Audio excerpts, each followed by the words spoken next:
Welcome into the Locked On Knicks podcast. Today I'm joined by XJ, the co-host of the Hot Hand Theory podcast, to play devil's advocate with the Mikal Bridges trade and tell you why the path forward is going small. You are Locked On Knicks, your daily New York Knicks podcast, part of the Locked On Podcast Network, your team every day.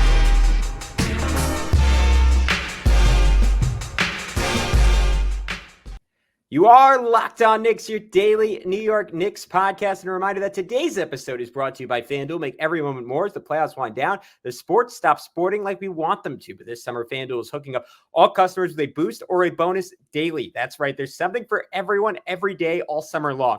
Visit FanDuel.com/LockedOn to get started. I want to thank you for making Locked On Knicks your first listen today and every day. Sometimes it's going to be your first and second listen because we've been churning out 2 a day of late. Not sure we're going to keep up that rate, but we will see how things go. Be sure to subscribe on YouTube, hit the notifications bell to ensure you never miss an episode, like and comment, and leave us a 5-star review on iTunes to help the podcast grow a little bit if you enjoy it, and hit the auto download function on your favorite podcast platform of choice to ensure you never miss an episode. Now that I'm done laying out the 10 commandments, I wanted to introduce myself. I'm Gavin Schall, your favorite play-by-play broadcaster's favorite play-by-play broadcaster, and today I am joined by XJ, great dude, former co-host of this podcast during the playoffs, if you're tuning in for those. And you can find his work, as I mentioned before, on the Hot Hand Theory podcast and also over on Knicks Film School, checking out the Casual Friday podcast, which, of course, usually drops on Fridays. Without further ado, let's get into everything Mikal Bridges right now with XJ. All right, guys, as promised, I'm lucky enough to be joined by XJ in the long vaunted history of Locked On Knicks, the only part-time, full-time co-host we have ever had. XJ, it's only been a month, man, but it feels like years. Good to see your face again. Good to talk Knicks with you. Even if it's a cursed night where we may or may not lose Isaiah Hartenstein. This was supposed to be the Isaiah Hartenstein is back or the Isaiah Hartenstein is gone emergency podcast. We waited and waited and waited until we could wait no more. So as of 9:07 Eastern time, nothing new there yet, but still plenty to talk about. But first, how you doing, dude? I'm doing good. I'm super excited to be back. I want to say not under these conditions, unfortunately. It's the uncertainty. Like I have some anxiety, and so uncertainty is really like not good for me. I just want to know one way or the other. I've been preparing myself all day, and I just want the Band-Aid ripped off. So hopefully by the time people are watching this, we have some answers. But we'll see what happens. Yeah, I'm not feeling too good about it, but if that functions as a really successful reverse jinx in 12 hours, so be it. I will happily be wrong. One player we know is going to be on the Knicks next year, Mikal Bridges, incredibly exciting. There's been a fair amount of debate, certainly maybe even a consensus from most non-Knicks fans and certainly Nets fans on the internet that this was an overpay for the New York Knicks. I don't necessarily see it that way, but I'm curious how you thought about this trade. I know we came on and talked about it like right as it happened, and I was sort of emotional in the moment. And I think my take was almost defiant, like, oh, you screw that. People don't get how good this team was. They don't get how much sense he makes from this team, both from a basketball perspective and a culture perspective. And it was the one way financially, culturally, stylistically to maintain what made this team so special last year and make it even better without perverting it into something maybe with a higher ceiling, but also something very, very different that also, again, with the finances would have been difficult to get together. As time's gone on, though, these last few days, I have had moments, XJ, where I'm not sort of blinding myself with content, where I'm walking and I'm contemplating and I'm meditating a little bit. I'm thinking, all right, I mean, the guy's never going to make an all-star team. These trades this is maybe like the 12th trade of this nature in recent NBA history where a team gives up 3 or more first-round picks. In fact, the Knicks give up 5 first-round picks. Like, am I being a homer? Was this too much? Where do you fall on the spectrum? I have to start, and I really have to start this pod by just saying this up front. So I'm gonna, excuse me for a second, but I need to say this. I need everybody who's listening to this to know. I keep it 100% real. I could always be wrong, obviously, like all of us, but I'm going to tell you what I genuinely think. I love the Knicks. They're my favorite team in all of sports. I'm a Yankees fan. My Yankees fandom is second to my Knicks fandom. My football team, everything is second and third to my Knicks fandom. At the same time, I'm going to just say what I think. I didn't like the value exchange. I didn't like the value exchange for Mikal Bridges. the fit is perfect. The fit is perfect between Brunson and OG. Like, it is an ideal fit, in my opinion. I love the fit. The return for Bridges in terms of on-court production, I think I can see a wide range.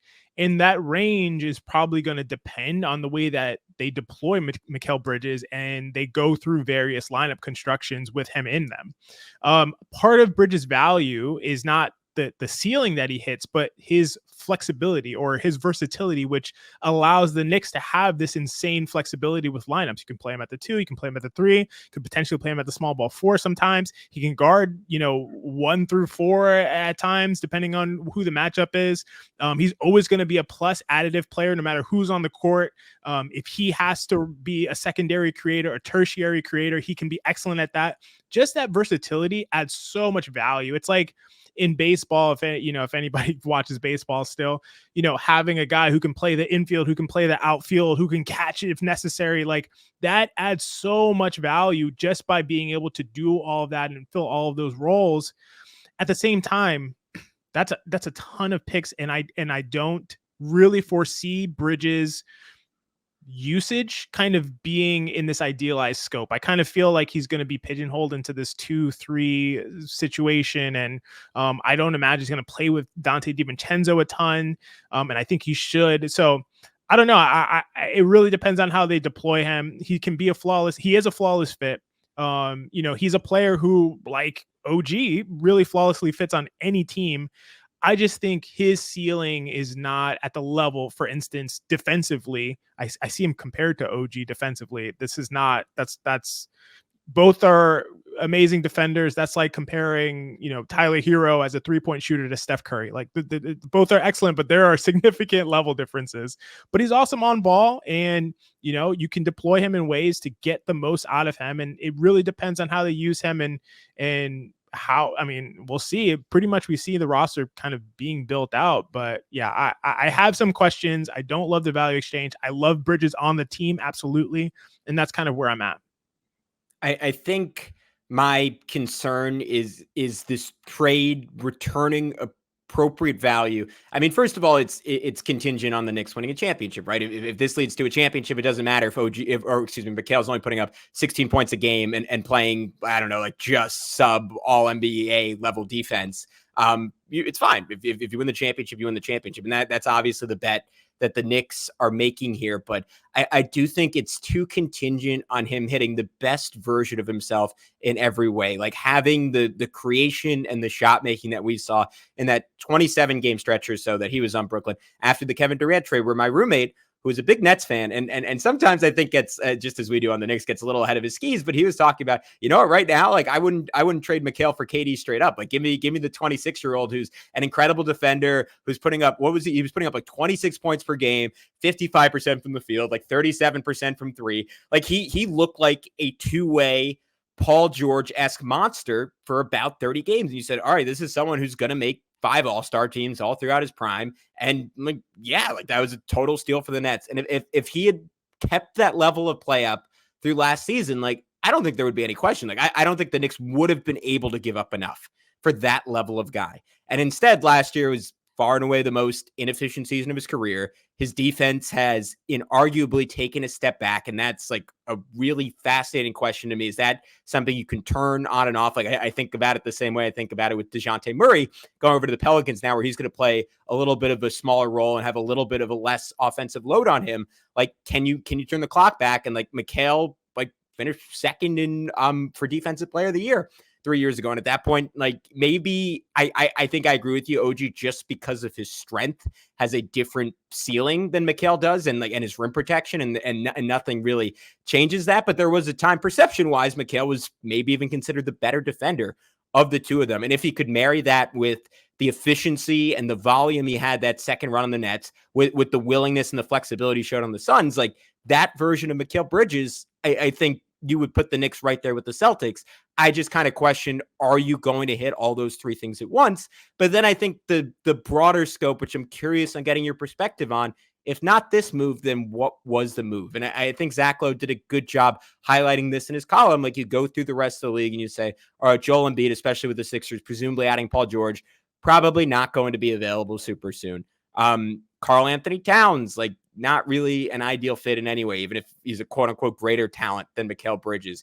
Giannis, like that would have been the bet that I would have been sitting on and what I would have been saving everything up for. But even that was another year down the road. And even then, Milwaukee had to be willing to deal him because he had those years left on his contract. So I guess that is how I justified in my mind, like, was this just financially and just in terms of like where else his resources would be allocated, was now like the time for the Knicks to strike, and this was the best move available, and they did it.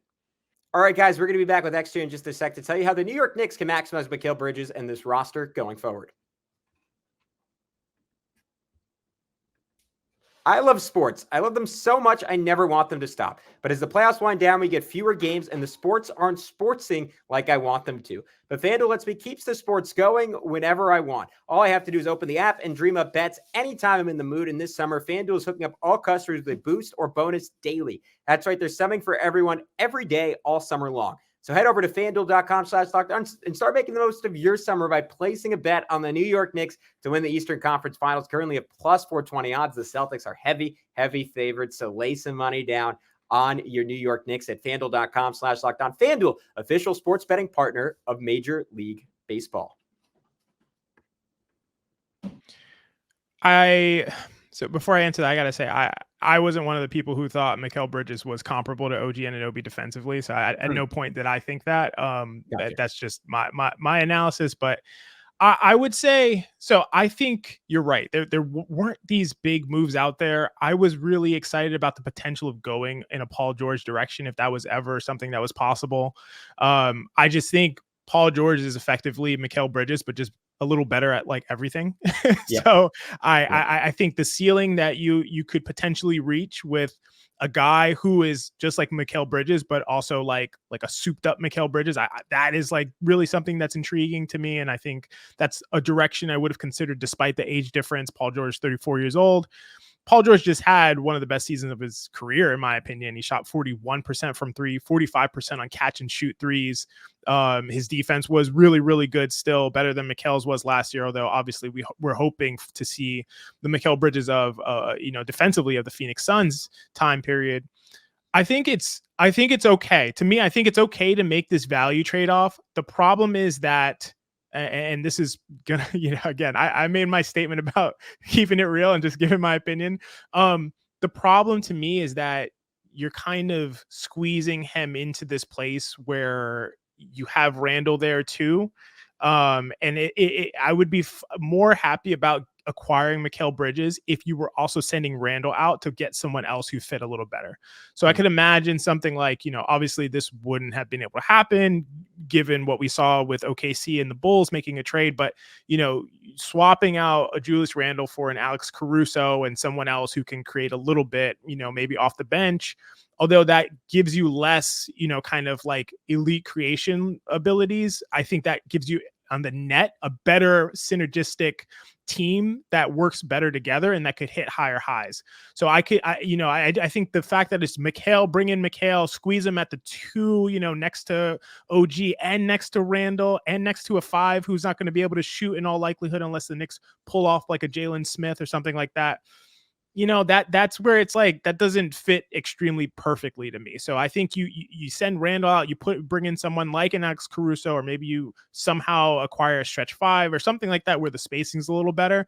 I'd be more excited about the fit. I would say, okay, all these pieces fit a lot better together, and I can see you getting to this higher level where you have all these, building a super role team, a super team of role players, as you'll hear, on the internet.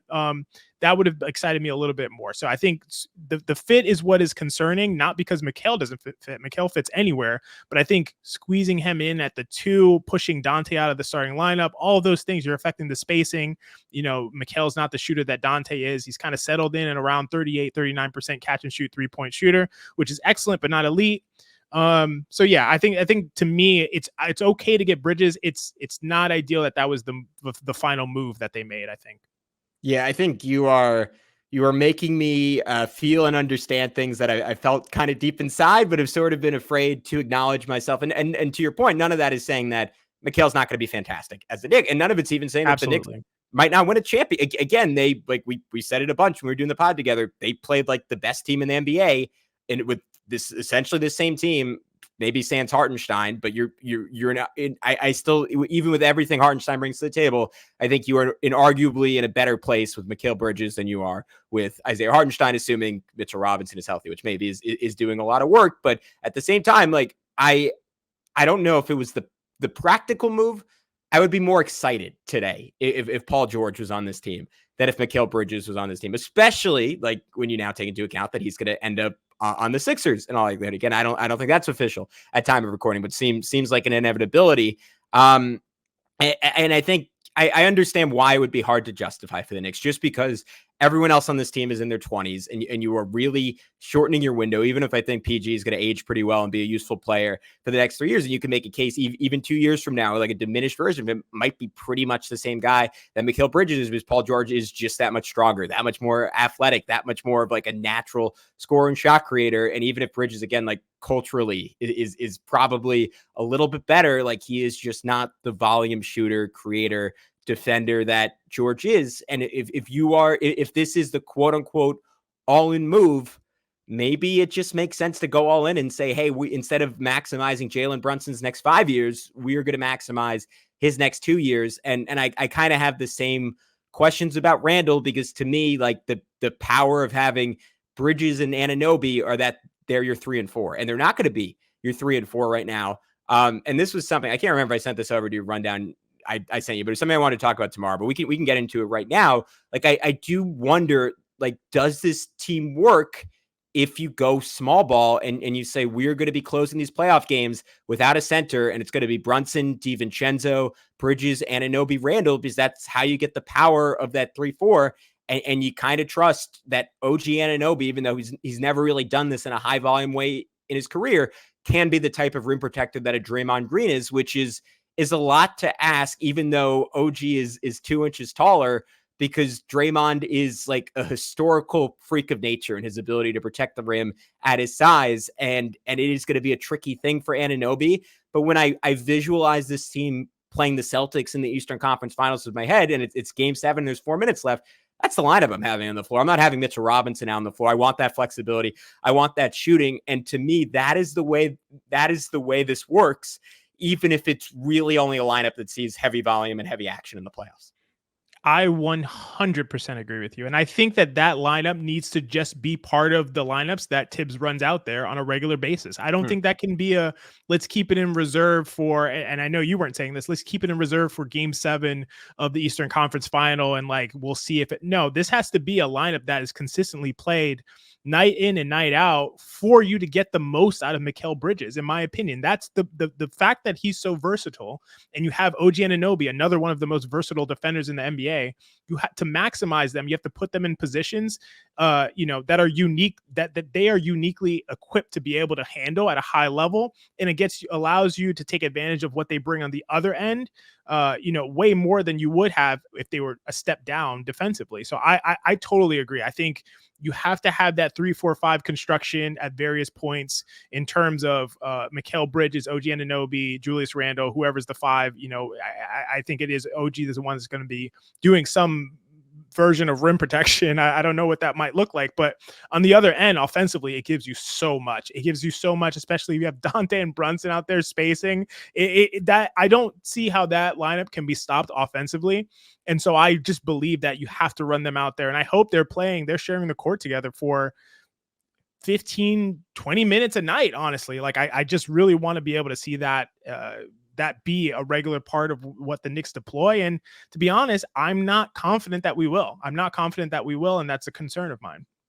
Yeah, I think so as well. And like the longer I sit with it, that is, I think if you'd gotten Hartenstein, you can argue that their best lineup would still be just the traditional version of this, right? With Bridges at the 2, with OG at the 3, with Randall at the 4. And you'd say, all right, it's not ideal spacing wise, and your best spacer and DiVincenzo is on the bench. And I think to your point, and I mentioned this on a previous pod we did, just as important as DiVincenzo's like accuracy is the volume, but also the range that he has. Like the fact that he's spaced out to 26, 28, sometimes even close to 30 feet, while Bridges is not necessarily like a toe the line Josh Hart style 3-point guy. Like he's not taking and making those shots, or at least like maybe I didn't watch enough Nets last year. I didn't see him consistently taking and making those shots. And I think having that out there, to your point, like offensively, if you go to the small ball death lineup version of this team, like they are just going to be unguardable. That is going to be right there with the Celtics and maybe the Sixers when they have everyone on the floor, like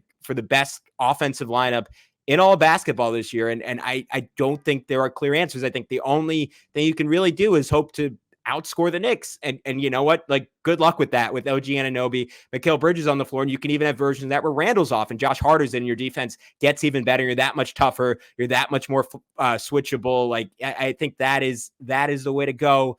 And I guess that can allow us to pivot into Hartenstein as I desperately try to refresh my Twitter here. Still nothing on Hartenstein officially, but seems like he's gone. To me, that's the silver lining, that you could get to the lineup. To maybe this is a conversation for another day, whether Tom Thibodeau will play that lineup. I don't have hopes of it being a regular season staple, barring a Mitchell Robinson injury, which could come. But given your want of that lineup, while also recognizing the reality of what Tom Thibodeau prefers, how are you handling backup center now, especially when maybe the most traditional guy they theoretically could have gotten in Jonas Valanciunas just signed with the Wizards? Yeah, I do think there's a chance that they acquire someone. My colleague Jeremy from Knicks Film School has been banging the drum for Goga Batadze, and I think he's a really good fit. I mean, I think he does what the Knicks like in a traditional center. He protects the rim. He has, he gets his blocks. He's in the right position oftentimes. He's a really good rebounder, and he had excellent advanced metrics grades and ratings throughout the season last year. And he just seems like a guy who's on the rise. He's pretty young. So I think that could work. At the same time, for me, if keeping Mitchell Robinson, I would like to see this lineup that we were talking about. I'd like to see, the Knicks utilize the flexibility that they just got by having Bridges and going small way more often, that just being a staple. When Mitchell Robinson's not on the court, there's no traditional center on the court. The other way that they could go is if there was a way to acquire a guy like Jalen Smith, who is available now after opting out of his contract in Indiana. He hadn't shot the ball extremely well for most of his career, and then last year had a complete eruption where he shot like 47% from three. That's a guy who brings a lot because he's also a really good rebounder. And, the advanced metrics don't love his defense, but he is good at protecting the rim in specific. So I think a lot of people knock Jalen Smith for some of his defensive warts, when it's like really what you want from the guy in a New York's environment is to protect the rim. And so he can do that. He can protect the rim. He can rebound on both ends of the court, and he can hit the three. So that gives you a completely different look. You're still able to get that spacing and put him next to a guy like Randall. I can imagine constructions where Brunson goes to the bench, and now you have Deuce McBride, you have Dante DiVincenzo, either Bridges or OG with Randall and a Jalen Smith. Now you get all the spacing. You still have all the creation. You still have the defense there. You don't have to worry about, Brunson's off the court. What do we do? You have more than enough. And then that makes the Knicks, that gives them a different look. They become the most versatile team in the NBA in terms of, we can go and beat you up on the boards with Mitchell Robinson and have a lob threat, or we can go and space you out and space out the court and be able to attack the rim and attack the basket with our shot creator. So that gives you so much versatility, and I would like to see something like that. So I think there are three directions they could go: traditional backup center, a backup center like Jalen Smith who can space you out, and then, the small ball lineup that we just talked about. And to me, the traditional backup center route is the one that I'm least excited about. Yeah, I'm with you. I'm maybe some people on Twitter won't like this, but I would be on board with some kind of Julius Randle for Lowry Markkanen swap. I also don't think that's realistic, and I don't think the Knicks have the assets to get it done, even if you could argue like in a vacuum. In some context, Randle is a similarly impactful player. That would be the dream. Wendell Carter in like a double signing trade. I have no idea if that works under the cap. I have a feeling it doesn't, because I just haven't really seen it discussed. But to me, like he would sort of be like the supercharged version of a Jalen Smith, and that would be really cool. But I'm with you at the end of the day in the sense that, like, if they lose IHart, they don't get Jalen Smith for some reason, I'm fine just bringing back Precious as kind of a third type of option that's a little bit more flexible, a little bit more switchable. Obviously, does not bring that spacing and kind of leaning a little bit more heavily into the small ball element. So let's wrap up on this. Where do you have the Knicks in the Eastern Conference right now? Because obviously the Celtics are a pretty clear-cut number one. I think if the Knicks had kept IHart, I'd kind of be able to look in the mirror and sleep a little bit better, making a case of like, you know what, the Knicks are right there, man. Like they have some real advantages in terms of their depth. They have the best player in that series. Like the Knicks can absolutely go in and beat the Celtics. Losing Hartenstein, I think, and this is so painful, that Kristaps Porzingis could ultimately be what prevents the Knicks from winning a title. I just don't see a clear-cut solution to that matchup, and it's probably what we're talking about. It's probably OG Anunoby playing at the 5, and as good of a post defender as he is, and as much success as he's had against Nikola Jokic, he'd be giving up 6 inches, 7 inches in that matchup. Like that would be very, very tricky. And you know what? If the Celtics offense were to devolve into KP going at OG, like maybe so be it, and you play out that series, and you see if Jalen Brunson can like swing his you-know-what around and just be the best player and win that series. But I say all that to say I think there is a definitive gap between those teams. I think the Sixers, as much as we hate them and we bonded over kicking their butt in that series, they got a lot better tonight with the presumptive signing of Paul George. The Bucks still loom. The Pacers, I don't respect them, but they're very, very good. Where does all that leave us, XJ? Yeah, I mean, more bad news from me. You don't have to listen to me, but you know, I do think that the consensus is, that I'm seeing starting to build is, you know, losing Hartenstein's not going to hurt too much. I disagree. I think it's going to be a big difference. I think if the Knicks brought back Isaiah Hartenstein, I'd have them at number 1, the number 1 title contender in the entire NBA. I put them above Boston, above Denver. You know, Denver losing KCP is a big loss as well. Above Minnesota, above OKC. I'd have them as the number 1 team in the league. Not re-signing Hartenstein is a big difference to me. And depending on the way they deploy some of these lineups, I could see them climbing up a little bit more. But right now I have them as solidly 3rd in the East. I don't think there's a team under them that's close to them. I think that they're in a tier alone at 3rd in the East. But I do think this Philly team, you know, again, presumptive signing of Paul George, you know, so not only did they get Paul George, but also Eric Gordon in Philly. And healthy, I just think they're clearly the number 2. We always talk about the Knicks, you know, with OG lineup with Randall and OG and Hartenstein in over 370 possessions. That lineup was plus 17.1 per 100 possessions. Amazing, dominant lineup. The Sixers lineup with Embiid and Maxey, surrounded by guys like Melton and Batum and Tobias Harris, and 467 possessions, was plus 33.3 per 100 possessions. Wow. That's absurd. That's a silly number that I just shared with you. That's surrounded by Batum and Harris and Melton. You're now putting in Paul George, who just had one of his best seasons of his career and is shooting the best of his career by far, 45% on wide open threes. If they're healthy, I don't think there's really, they're clearly the number 2 team in the East to me. As long as they put reasonably competent players around them, and I think that they will. Again, the big difference is the big concern for them is health. So I could see the Knicks climbing into the number 2 spot contingent on health. And I do want to say, the last thing I want to say, I know everybody points to the January stretch, the 14-2 Knicks stretch, and you know how it'll be just like that, but adding Mikal Bridges. But we do have to, and I'm gonna say the word small sample. We do have to be careful with small samples. Yes, 16 games is a small sample. During this stretch of time, the Knicks had really, really good shooting luck. Opponents shot 36% on wide open threes during that stretch on 17 attempts per game. That was 4th worst in the NBA during that stretch. You know, it's generally considered accepted that intuitive, and it's intuitive too. I think that teams who don't force you to miss wide open shots. So that's more just pure luck. And the Knicks got really lucky on teams missing wide open shots. And even worse, during that stretch on open threes, which are shots with the closest defender between 4 and 6 feet, on 13 attempts per game, the Knicks opponent shot 28%, which was by far the worst in the league during that stretch. No other team was within 3 percentage points of that. Again, very, very fortunate. They had a ton of fortunate shooting luck. Obviously, I think that OG Anunoby, it made a huge difference in terms of the production during that stretch, but I don't think they're as good as it seemed. I don't think that was quote unquote real. So I would kind of caution feeling like the Knicks are going to be this like dominant team that we saw in January. I think they're going to be really, really good, but I do think they're going to be, in this cluster right below, Philadelphia, given health. If they're not healthy, I have them right below the Celtics. Everybody else, I'm not so worried about. I'm not worried about Cleveland, not worried about Indiana very much. I think the Knicks are solidly better than those teams. But that's kind of where I'm at.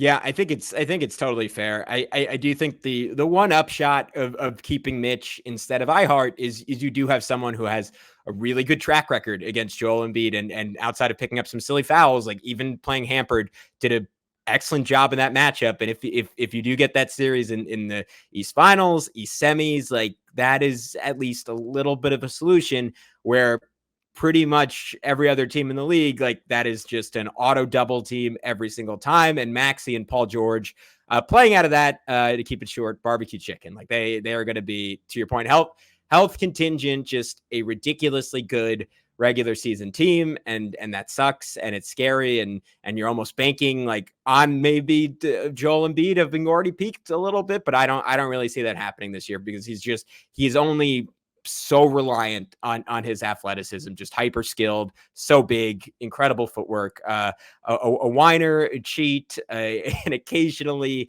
violent player, but he is, you can't really question the talent there. So I think that is a fair assessment. I can't say it made me feel good, XJ, but I appreciate the data. I will say, like the Knicks with just Brunson and Anunoby, I was trying to find it real fast. I couldn't. Like they had similar numbers. I know over those first 20 games or so, it was something like plus 45 per 100 possessions with just those two on the floor without Randall. And maybe they can recapture some of the magic of that in lineups with DiVincenzo, Bridges, and a nominal center. I guess I just wrap up on this. Like I do think where people are really underestimating losing IHart, like it's like you think of his defense and you think of his passing first and foremost, but I think his ability to be a nominal spacer as someone who was not a shooter, and that is what we are both getting at, I think, with the power and the necessity even more so of the Knicks playing small ball, is that Mitchell Robinson is as rim bound as any center in the NBA. You add back in Julius Randle, which I wonder what you think about this. Like just intuitively, I tend to think hurts the Knicks spacing, even though it doesn't really make sense that he should hurt the Knicks spacing relative to Josh Hart because he is a more willing shooter and he just has the inherent gravity of being a good scorer. But I just think because of the spots he gets his offense and that it is usually at the rim, not in transition like Josh Hart is, like you are going to be a little bit more clogged up.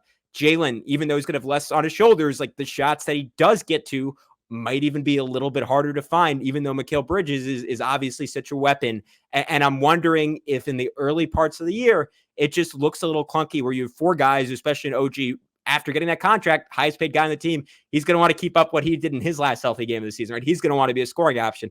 I think especially early on, it could look a little clunky. And I think IHart, with both his passing and the fact that he pulls your center just enough out of the lane, would alleviate enough of that. Mitch does nothing for that. And if I have a single biggest concern about what this looks like early on, I think it boils down to that. And that is also my single biggest concern, to your point, the Knicks try to close playoff games with that group on the floor. I think that's all really well said. I mean, I think the thing about it is, to me, I could imagine a pretty wide spread for this Knicks team, and it depends on how you utilize the rotations, because you can stagger guys in such a way that I think the Knicks should clearly have the best second unit in the game of basketball. Yeah. I think that there's no way that they should go into the season, and any second unit I can think of on any other team should be able to contend with this Knicks team, because you'll always have two likely of either Mikal, Randall, and Jalen Brunson on the court, or OG Anunoby at all times. At all times, there should never be two of those guys should always be on the court. And then you have guys like Deuce McBride to sprinkle in, and Josh Hart. The Knicks should clearly have the best second unit in the entire NBA. What I'm worried about is the starting unit being able to keep up due to some of these spacing concerns, like you mentioned, with Mitchell Robinson kind of mucking up the spacing to some extent. Sometimes Julius Randle doing that, exactly what you said, where he gets his offense.